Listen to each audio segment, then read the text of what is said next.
Bonsoir à tous et bienvenue sur le plateau d'Un cœur qui écoute, votre émission de spiritualité. Aujourd'hui, nous avons la joie de recevoir Xavier Goulard. Bonjour Xavier. Bonjour Cyril. Alors Xavier Goulard, votre nom nous dit un petit peu quelque chose ici. On a reçu sur ce plateau, il n'y a pas très longtemps, votre fille, prénom Marlène, Marlène Goulard. Voilà. Juste pour resituer pour les gens qui peut-être se disent il y a quelque chose. Alors aujourd'hui, vous venez non pas pour nous parler de votre fille, mais plutôt nous parler de votre livre qui s'appelle Requiem, Histoire d'une conversion spirituelle, paru aux éditions Artege, où bien vous nous racontez une vie un peu plus compliquée qu'on ne pourrait l'imaginer en vous voyant comme ça aujourd'hui, et où Dieu a heureusement été toujours un peu présent pour pas vous faire imploser, vous laisser imploser. Oui. Vous allez nous en parler dans un moment, mais juste avant, on va vous écouter nous interpréter, je crois, la seule chanson de cette composition, de ce Requiem. On en reparle juste après. On vous dit qu'on vous aime comme il faut, que votre vie elle-même ne tient qu'au sacrifice. On vous sépare du monde, on se sépare de soi. On vous dit qu'on vous aime comme il faut.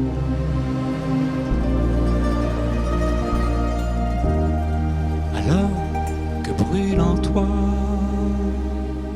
le chaos d'ici-bas, et que chantent tes anges, Requiem aeternam, offre que brûle en moi ce qui n'est pas de toi, et que s'entr'ouvrent mes lèvres, tonais Domine.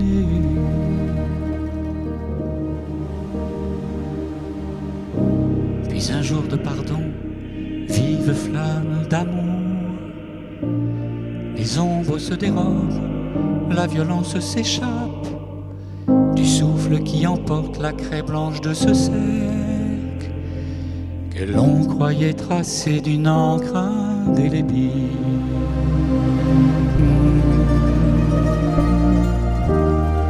Et l'on se dit qu'on s'aime comme il aurait fallu. Et l'on se dit qu'ils aiment comme il l'avait promis. Et l'on se dit qu'on s'aime comme il aurait fallu. Ainsi chantent les anges, Requiem aeternam.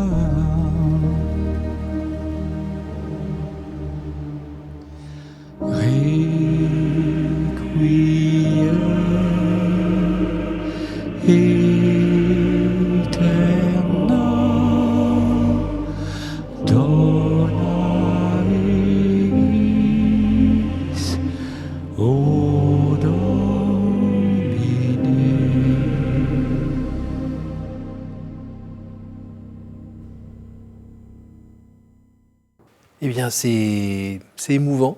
C'est émouvant comme interprétation, comme musique. On sent que ça invite à la contemplation. Est-ce à l'image de toute la composition ? Non. J'ai aimé dans ce Requiem. Alors, l'histoire de ce Requiem, elle est longue. Elle a démarré dans mon enfance, on va en parler. L'enregistrement lui-même a été fait il y a 14 ans. Et oui, avec les chœurs de Radio France. Il y avait un orchestre, c'était très orchestré, il y avait beaucoup de percussions. Le disque n'a pas pu sortir parce qu'à ce moment-là, pleine crise du disque, Internet, Universal licenciait son propre personnel, enfin c'était un peu compliqué. Donc j'ai remis ce Requiem dans mon tiroir, en espérant bien le sortir un jour. Aujourd'hui, un double album, donc un double Requiem en quelque sorte, avec deux orchestrations différentes. Une orchestration un peu néoclassique que j'ai allégée, à moins de percussions. Et puis, comme j'aime beaucoup travailler sur la matière sonore, un deuxième album avec une orchestration plus synthétique, avec du sound design. C'est pas non plus... voilà, mais j'ai tenu à ma foi, enfin, au bout de 14 ans, à livrer musicalement. C'est un peu l'œuvre de ma vie, ce requiem. Je la porte en moi depuis si longtemps. Il y aura quelque chose après ? Après le requiem ? J'ai une petite idée. Alors dites-nous, comment est né ce projet de requiem qui est en général un peu l'œuvre des grands compositeurs. Ils ont tout mis dans le requiem en général. Oui, c'est vrai. C'est toujours une œuvre importante.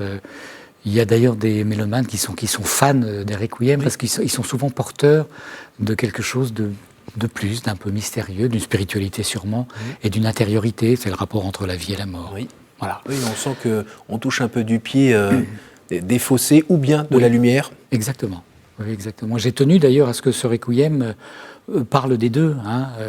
On a des cœurs d'hommes à des moments qui sont très graves et on va vers la lumière toujours. C'est plus une messe des vivants d'ailleurs qu'une messe des morts. La Genèse, ma foi, la Genèse, c'est un soir d'une violence inouïe. Étant enfant, j'avais 13 ans. Ce soir-là où j'ai cru que cette violence irait jusqu'à me tuer. Il faut dire les choses comme elles sont. Violence venant de vos parents ? De mes parents, et ce soir-là particulièrement de mon père. Ma mère frappait, mais elle faisait moins mal que mon père. Mon père lui faisait vraiment très mal, et j'ai reçu un meuble sur le visage. Et en me couchant, avec mon petit disonnier, puisque j'étais toujours proche de ce disonnier posé sur mon cœur, je me suis fait une sorte de promesse folle, mais comprenant que, ma foi, légitimement, je n'avais plus à attendre l'amour qu'un enfant peut attendre. 13 ans, on est encore un enfant, on a besoin d'être rassuré par ses parents. Et vous preniez des coups depuis très très longtemps ? Depuis aussi loin qu'on monte ma mémoire. Et puis pas seulement les coups, c'est psychologiquement que c'était le plus difficile finalement. Les coups, je ne les sentais plus. Il y a un moment, si vous voulez, comment on pourrait dire ? Oui, c'est pas qu'on se blinde, il y a une sorte de séparation. Vous recevez les coups, mais vous êtes ailleurs. Donc il faut... moi, je recevais, ou en tout cas, je ressentais la puissance des coups et le mal que ça faisait de longues minutes après. Oui. Donc ce soir-là, je me couche et sous mes draps, avec mon petit disonnier, je me fais cette promesse. Je me dis, voilà, ce soir, j'ai 13 ans, c'est décidé, mes parents sont morts. Quand je serai grand, j'écrirai un requiem. Pour eux ? Non, c'est pas pour eux, parce que moi j'étais déjà amoureux des requiems, ou en tout cas j'en connaissais un particulièrement, que mon parrain, c'est lui qui m'a invité dans ma culture musicale, que mon parrain m'avait offert, c'était le requiem de Mozart, que j'écoutais en boucle, et puis il m'avait offert aussi des liturgies orthodoxes, voilà, j'écoutais ça, je faisais une copie des vinyles sur un petit radiocassette, et j'écoutais ça sous mes draps le soir. Donc ce soir-là, une promesse. Alors, dans votre livre, à peu près dans les temps de première page, on est un peu plongé dans cette enfance très difficile. Est-ce que vous pouvez nous dire en quelques mots ce qui s'est passé ? Pourquoi des parents qui ont l'air de gentils catholiques, pratiquants, propres sur eux, se servent de leur enfant comme d'un punching ball ? Est-ce que vous n'avez jamais eu envie de leur casser la figure à un moment en grandissant plus tard, oui, plus tard, j'ai presque envie de dire... oui, plus tard, la haine envahit le cœur et l'esprit, et c'est normal. Et c'est normal, et j'ai presque envie de dire, tant mieux, ça veut dire qu'on se rend compte de la situation et qu'on a gardé sa propre intégrité. Et qu'on n'est pas déformé complètement par ce système qui fait qu'à la limite, on referait pareil après. Oui. Tordu. Oui, absolument. J'ai eu cette grâce de ne pas reproduire finalement ce que j'ai connu toute ma vie, quoi. Cette violence, la cause, je peux pas la définir. Sans doute deux âmes blessées qui se sont rencontrées. Mes parents avaient 14 ans de différence. Il y avait déjà un gros malaise. Ils se sont mariés. Mon père faisant un procès à ses parents pour pouvoir se marier à ma mère. Enfin, c'était déjà tordu depuis le départ, quoi. Mais il y a eu 3 enfants, et trois beaux enfants au départ. Donc cette violence, je l'ai connue depuis le départ. Le plus difficile, en dehors des coups, c'est de percevoir que vous avez en face de vous 2 personnes qui ne veulent pas que vous soyez ce que vous êtes. C'est-à-dire que là, on atteint vraiment cette part de vous-même qui doit rester intègre. qui est sacrée. Hein. Vous, en tant que personne, en tant qu'individu, vous êtes atteinte, on ne veut pas que vous soyez ce que vous êtes. Vous étiez quoi? J'étais un enfant prometteur. J'étais un enfant prometteur avec des dons artistiques évidents. Mais ma mère m'apprenait le piano en cachette de mon père, qui ne voulait pas que je sois un artiste, qui lui pourtant avait été chanteur lyrique, qui était architecte. Ma mère pianiste et violoncelliste, mais qui ne voulait pas peut-être que nous les dépassions. C'est ça.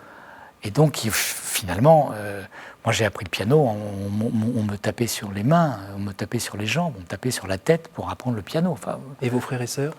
Hélas, hélas, hélas, hélas. Je suis l'aîné.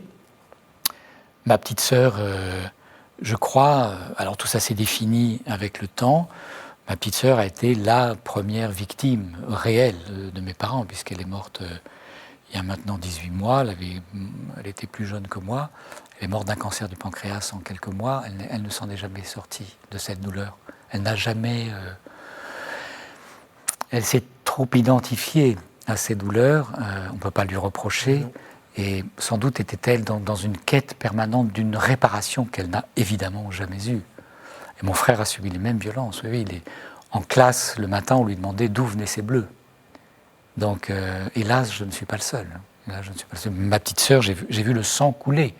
Ma petite sœur avait une fragilité nasale, elle recevait des claques. C'était... La description que je pourrais en faire est assez terrifiante. Alors, parmi les conséquences de ce qu'on appelle aujourd'hui maltraitance, oui.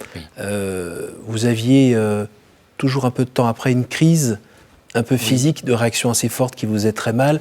D'ailleurs, c'était comme des secousses sismiques. Hein. Apparemment, il y en avait une, puis éventuellement une deuxième, et ça faisait très mal. Et ça vous a poursuivi de nombreuses années.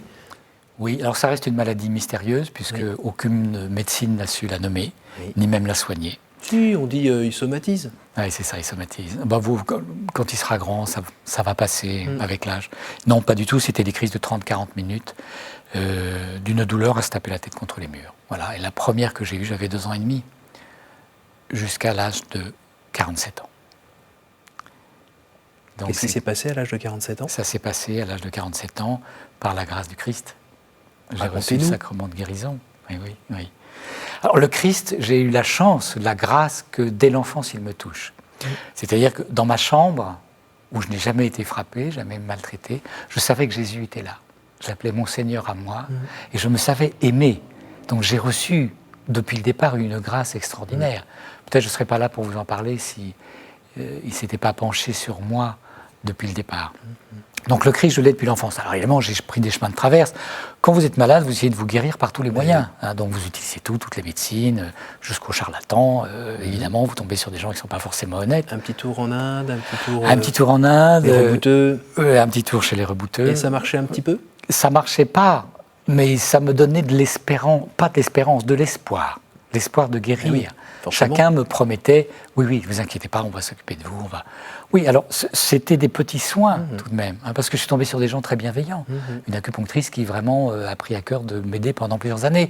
C'est parce qu'elle m'a aidé avec sa propre foi, avec sa propre conviction, que c'était un soin.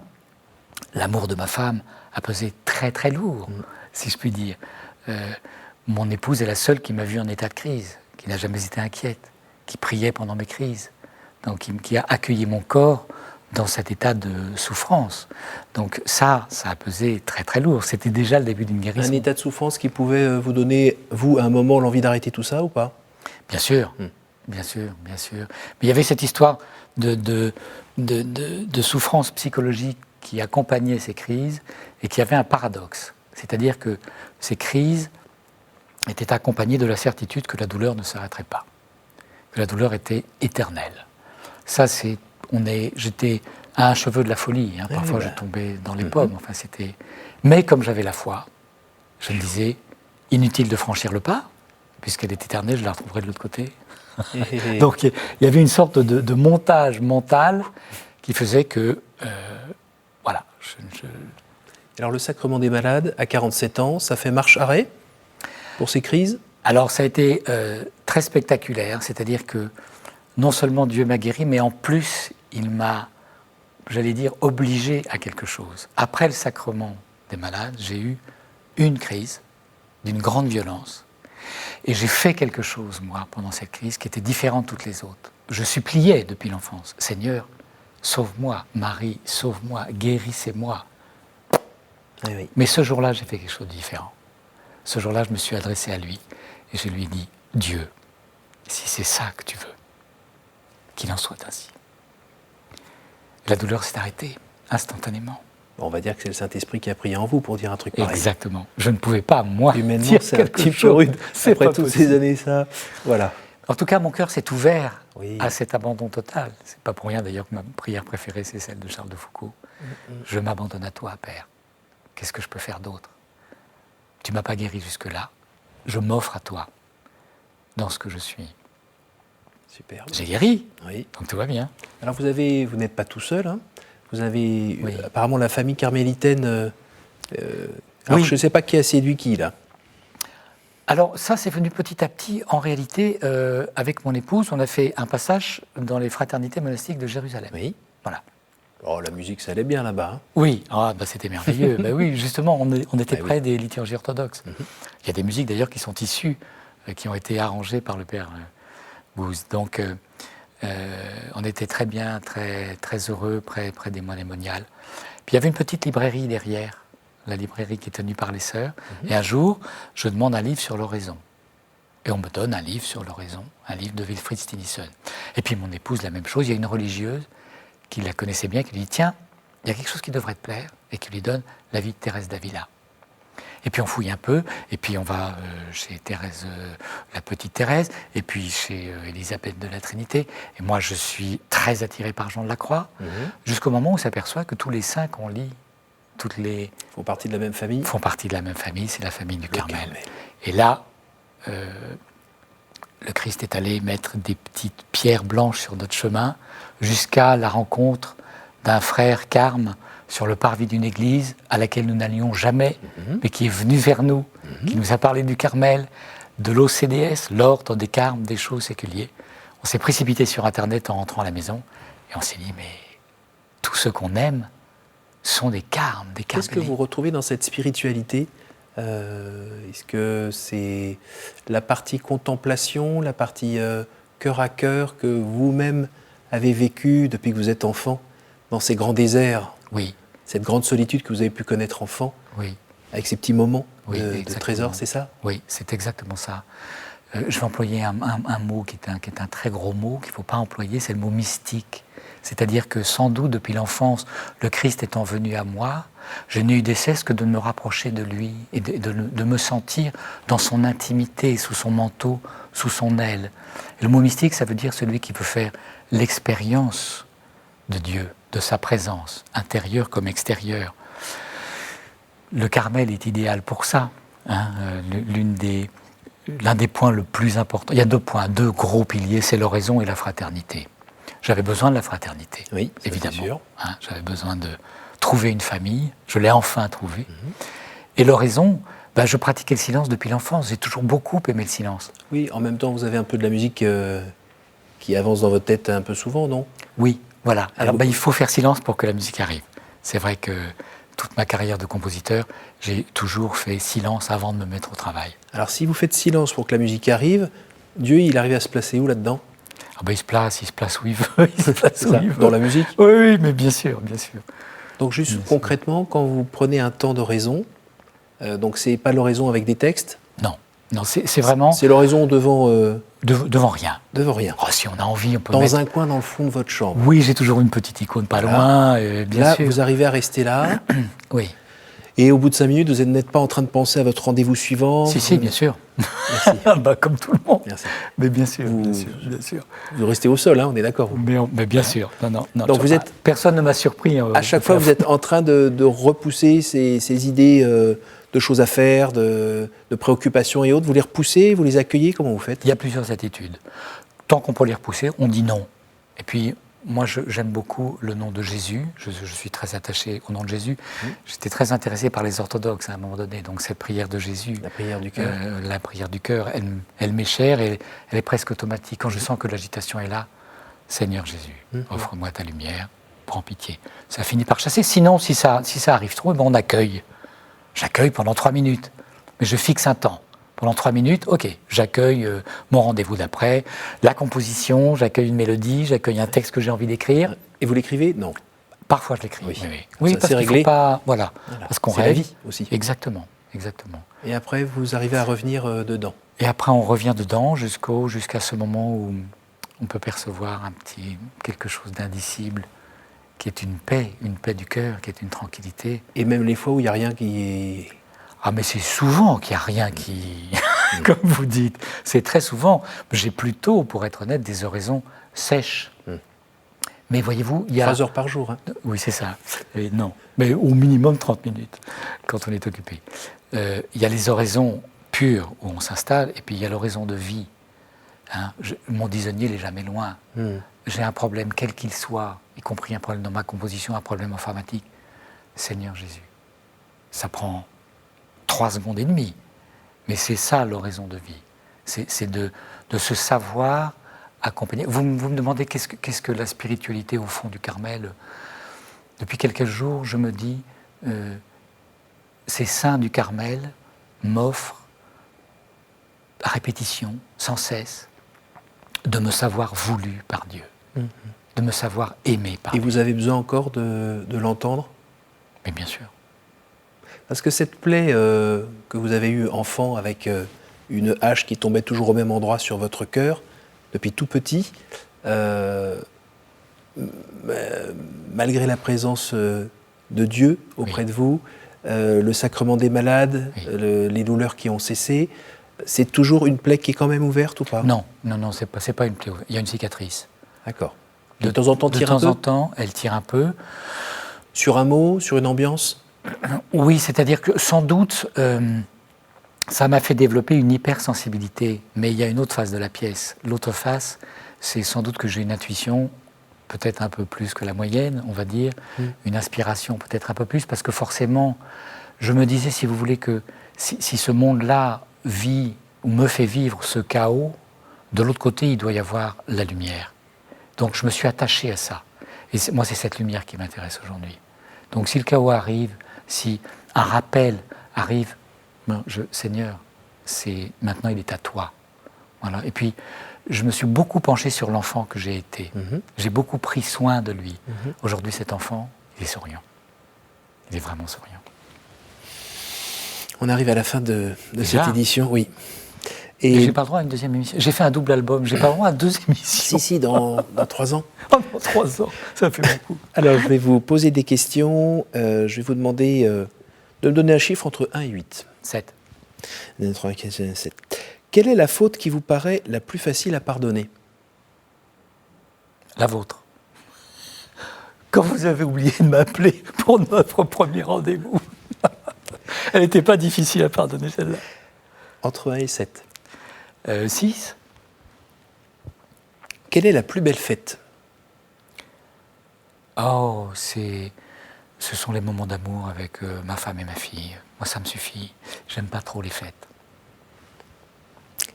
Entre 1 et 6. 3.